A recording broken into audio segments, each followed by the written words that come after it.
로마서 5장 5절의 말씀입니다. 제가 다시 한번 봉독할게요. 소망이 부끄럽게 하지 아니함은 우리에게 주신 성령으로 말미암아 하나님의 사랑이 우리 마음에 부음받음이니 그랬습니다. 여기서 제가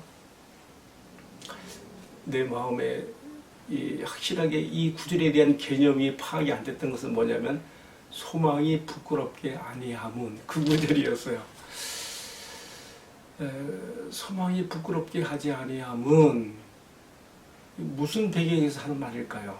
당연히 우리가 문맥으로 이해를 해야 되는데 앞에 말씀을 보게 되면 당시 초대교회 성도들이 예수 믿는 것 때문에 많은 핍박을 받았어요. 특별히 유대인들에 의해서 이단으로 정죄되어서 많은 핍박을 받았죠. 사도 바울이 복음을 전하러 가는 곳마다 유대인들이 줄기차게 따라붙어서 박해 있잖아요. 뿐만 아니라 막 원정 핍박까지 나갔지 않습니까? 그런데 이제 주후 60년경에 들어서지면서는 로마 제국의 조직적인 박해까지도 나오게 됩니다. 당시 로마 제국은 로마 제국 치하에 있는 모든 나라들의 통일성을 유지하기 위해서 황제를 신으로 신격화하여 황제 숭배 사상을 전했거든요. 우리 로마 황제가 큐리오스 주님이시다라고 하는, 차라리 그리스도인들에게는 이것이 충돌되지요. 오직 우리의 주님은 하나님의 아들, 우리 구주 예수 그리스도밖에 없는데 황제를 주라고 칭호하라고 하니까 이게 맞지 않는 것이죠. 당연히 그리스도인들은 그래서 로마 정부로부터 적으로 간주되어지고 여기에 대한 핍박이 나오게 되는 것이죠. 자, 지금 사도 바울은 초기교회가 당면했던 여러 핍박 가운데에서 지금 이 말씀이 나오고 있는 것입니다. 소망이 부끄럽게 아니함은 이 구절의 말씀 배경에는 이처럼 유대인들로부터 또 로마 제국으로부터 불신자들로부터 핍박과 조롱거리와 여러 환난을 당하는 가운데서도 믿음으로 의롭게 된 자들, 예수 그리스도로 말미암아 의롭다함을 받은 구속함을 받은 성도들은 이러한 재반 밖에서부터 닥쳐지는 것에 대해서 부끄러워하지 아니하고 소망 가운데 하나님 앞에 더 나간다는 것이죠.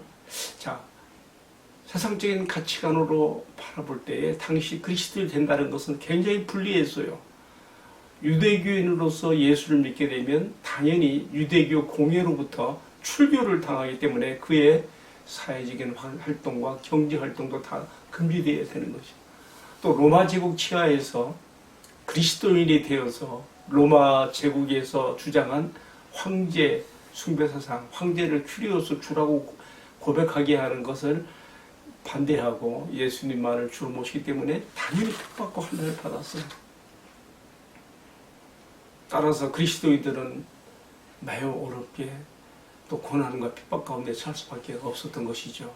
자, 여기서 소망이 부끄럽게 아니함이라는 말 속에는요, 이렇게 예수 믿는 것 때문에 핍박과 환난을 당하며 고통 가운데 있을지라도 이것을 부끄럽게 하지 않을 수 있는 것은 그들이 가진 소망 때문이시죠. 이 소망은 어떻게 나오는 것인가? 앞서 나오죠. 환난은 인내를, 인내는 연단은 소망을 이루미니, 바로 이 소망이 부끄럽게 하지 아니함을 그렇게 말씀이 나가고 있는 것입니다. 저는 소망이 부끄럽게 하지 아니함이라는 이 말씀과 관련해서 성경의 몇 구절을 생각해 보게 돼요. 대표적인 것이 로마서 1장 16절에 바울이 그렇게 말했어요. 내가 복음을 부끄러워하지 아니하노니, 이 복음 모든 믿는 자에게 구원을 주신 하나님의 능력이 됨이라. 당시에 십자가에 달린 사형수 나사렛 예수를 전하는 것은 그가 하나님의 아들이며 우리 인간의 구주라고 전하는 것은 누가 들어도 우스꽝스럽고 헛소리 같은, 그래서 정말 부끄러워질 수 있는 그러한 복음이었습니다.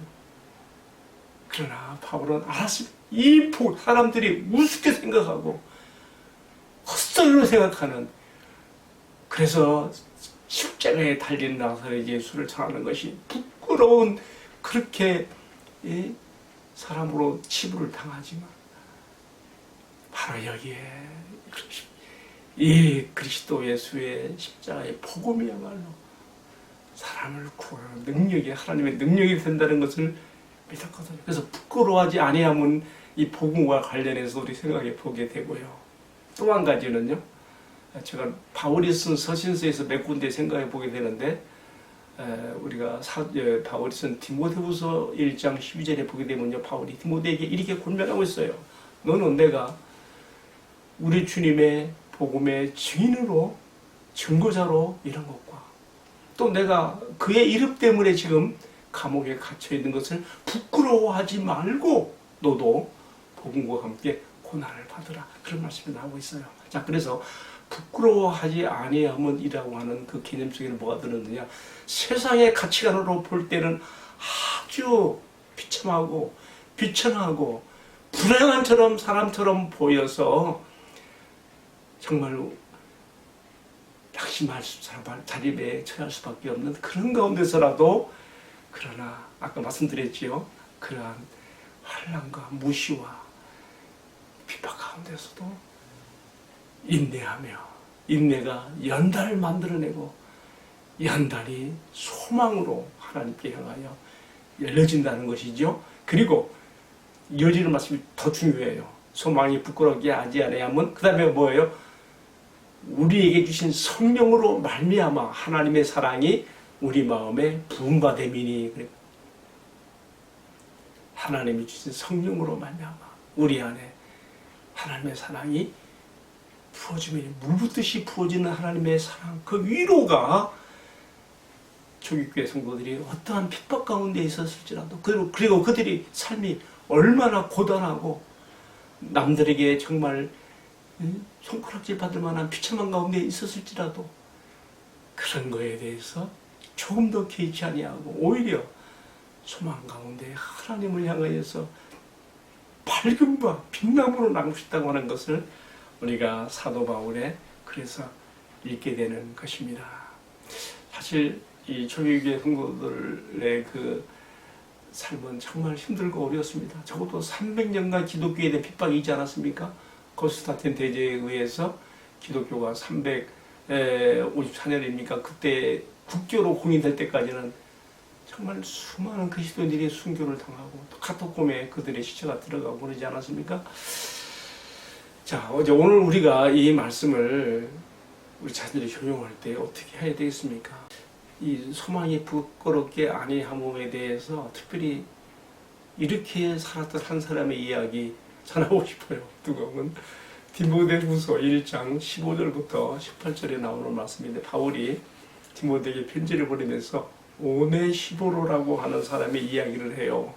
이 오네시보로라는 사람은요, 바울이 오게 있을 때에 줄기차게 바울의 옥중 뒷바라지를 한 사람이에요. 디모데후서 1장 15절 바로 앞선 장 13절과 14절에 보게 되면, 모든 사람들이 나를 버렸으나, 그러면서 버린 사람들의 이름 거기서 몇 명을 언급하지요. 그러면서 이어지는 15, 16절에서 바울이 말해요. 오네시보로의 그러한 선행을, 복음을 부끄러워하지 아니하고, 바울이 그동안 복음을 전하고 좀 하나님의 대사도로서 얼마나 역할을 많이 했어요. 그런데 그가 이제 감옥에 갇힌 시대가 되었고 비참하게 죽음의 날을 기다리고 있는 그런 것을 봤을 때에, 정말 하나님이 있으면 왜 이런 일이 생겨? 왜 이 대사도를 하나님께서 이렇게 비참하게 이렇게 감옥에 쳐넣어지게 하시고, 왜 이렇게 죽음을 기다리는 그 무능력 가운데 처하게 하셔서 다 이렇게 사람들이 무시하고 하나님의 존재를 부정하며 떠날 수도 있는 거예요. 그래서 바울이 그런 말을 했어요. 디모데후서 1장 13, 14절에 보면 모든 사람이 나를 버린 것을 내가 알거니와 하면서 오네시보로의 이야기를 하는 것입니다. 그가 감옥에 있는 나를 찾아와 자주 나를 만나고 나를 부끄러워하지 아니하며, 그리고 온갖 뒷바라지를 해줬다는 얘기를 하면서 주께서 그날에 그의 가정에게 은혜를 베풀어 주시고 그가 한 일에 대해서 기억하시 기념해 주시길 바라는 그런 글을 쓰고 있어요. 사랑하는 성도 여러분, 저는 오늘의 묵상을 내리면서 소망이 부끄럽게 아니함은 하나님의 사랑이 성령으로 말미암아 우리 안에 부어졌다고 하는 그 말씀에 대해서 다시 한번 정말 이것이야말로 이 세상에서 곤고한 가운데 남들이 보기에 비참한 가운데 처해 있는 그리스도인들이 가져야 될, 붙잡아야 될 말씀이라고 생각하게 됩니다. 소망이 부끄럽게 아니함은 우리에게 주신 성령으로 말미암아 하나님의 사랑이 우리 마음에 품바됨이니 남들이 볼 때는 저 사람 저 정도 되면 자살해야 되고 저 사람 인생 끝내야 되는데 그 가운데서도 얼굴에 밝음이 있고요. 남들이 모르는 마음에 희열과 기쁨이 있단 말이에요. 이 사람 이게 사실 그리스도의 능력이거든요.